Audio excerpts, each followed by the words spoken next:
Welcome to cook at home మంచి రుచి కోసం. మీరు కూడా నాలాగా ప్రోటీన్ రిచ్ ఫుడ్ కోసం వెతుకుతూ ఉన్నారా? అయితే ఈ వీడియో మీకోసమే. ఇవాల్టి ఈ వీడియోలో మనం సత్తు పరాఠా. సత్తు పరాఠా అంటే పుట్నాల పప్పు పౌడర్‌తో పరాఠాని చేసుకుంటాం. ఈ పరాఠాని చేసుకోవడం చాలా ఈజీ. అలానే చాలా రుచిగా ఉంటుంది. మరి ఈ పరాఠాకి చేసుకోవడానికి కావాల్సిన పదార్థాలు గోధుమ పిండి, ఉప్పు, కలోంజీ సీడ్స్, అలానే రుచికి సరిపడా ఉప్పు. ఒక మిక్సింగ్ బౌల్‌లో గోధుమ పిండి తీసుకొని అందులో ఉప్పు వేసి తర్వాత వాము వేసుకోవాలి. అలానే కలోంజి విత్తనాలు వేస్తే ఏంటి అంటే అక్కడక్కడ తగులుతూ ఉంటే పంటి కింద బావుంటుంది అని చెప్పి యాడ్ చేశాను. దీన్ని మనం చపాతీ పిండి ఎలా అయితే కలుపుకుంటామో అలా కొద్ది కొద్దిగా వాటర్ వేసుకొని చూసుకొని చపాతీ పిండిలాగా కలుపుకోవాలి.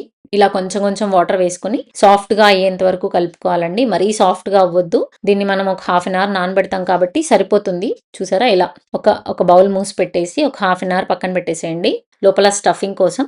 దానికోసం మనకు కావాల్సింది అల్లం తురుము, నూనె, వాము, వెల్లుల్లిపాయ తురుము, పచ్చిమిరపకాయ ముక్కలు, ఉప్పు, అలానే కలోంజీ విత్తనాలు. తర్వాత మామిడికాయ తురుము పచ్చడి తీసుకున్నానండి నేను. అలానే సన్నగా కట్ చేసి పెట్టుకున్న ఉల్లిపాయ ముక్కలు, కొత్తిమీర, పుట్నాల పప్పు పౌడర్.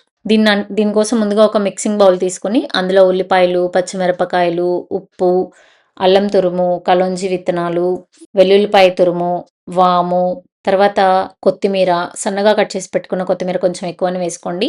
పుట్నాల పప్పు పౌడర్, అలానే మామిడికాయ తురుము పచ్చడి. ఈ మామిడికాయ తురుము పచ్చడి ప్లేస్‌లో మీరు ఆవకాయ కూడా వేసుకోవచ్చు. అలానే నూనె ఒక 2 టేబుల్ స్పూన్లు వేసుకొని బాగా కలపండి. ఈ మామిడికాయ తురుము పచ్చడి కానీ, ఆవకాయ కానీ లేదనుకోండి మీ దగ్గర కొద్దిగా ఆమ్చూర్ పౌడర్ వేసుకోండి.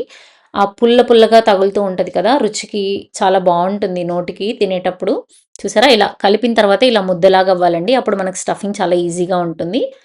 తర్వాత మనం చపాతీ చేయడానికి ఎంత పిండైతే తీసుకుంటామో దాన్ని సేమ్ ఇలా చూయిస్తున్న విధంగా రోల్ చేసుకొని ఒక చిన్న బౌల్‌లాగా చేసుకోండి. బౌల్‌లాగా చేయడం చూడండి. ఇలా 2 థంబ్ ఫింగర్స్‌తో ఇలా నొక్కి పెట్టేస్తే మనకి ఈజీగా బౌల్ అయిపోతుంది. అందులో తర్వాత ఒక చిన్న బాల్ సైజ్ అంతా స్టఫింగ్ పెట్టేస్తున్నాను నేను. ఇలా పెట్టిన తర్వాత క్లోజ్ చేసేటప్పుడు చూడండి చాలా ఈజీ. అలా 4 సైడ్స్ ఒక్కసారి ఇలా లాక్ చేసేసి ఎక్స్‌ట్రా పిండి ఏదైతే ఉందో దాన్ని బయటికి తీసేసామనుకోండి, పరాటా లోపల స్టఫింగ్ ఏదైతే ఉందో అది మనం పరాటాని స్ప్రెడ్ చేసినప్పుడు ఈవెన్‌గా స్ప్రెడ్ అవుతుంది. తర్వాత ఇలా పైన కింద కొంచెం పిండి వేసేసి ఇలా రోల్ చేసేసేయడమే. చూసారా? చక్కగా వస్తుందండి. స్టఫింగ్ ఏదైతే ఉందో అది బయటికి రాకుండా పరాఠా చేసేటప్పుడు కూడా చాలా నీట్‌గా వస్తుంది. తర్వాత పాన్ పెట్టి హీట్ అయిన తర్వాత ఒకవైపు కాలిన తర్వాత నెయ్యి కానీ, లేదా బటర్ కానీ, లేదంటే ఆయిల్ ఏదైనా వేసుకోవచ్చు. ఇలా 2 వైపులా మంచిగా కాల్చుకోవాలి. లోపల స్టఫింగ్ ఉంటుంది కదా! కొంచెం మీడియం ఫ్లేమ్‌లో పెట్టి కాల్చుకోండి. చక్కగా కాలిపోతాయి. చూసారా? ఎంత ఈజీగా అయిపోయింది కదా! సత్తు పరాటా. చాలా ఈజీ. లంచ్ బాక్స్ రెసిపీ అని పిల్లలకి చెప్తాను నేను.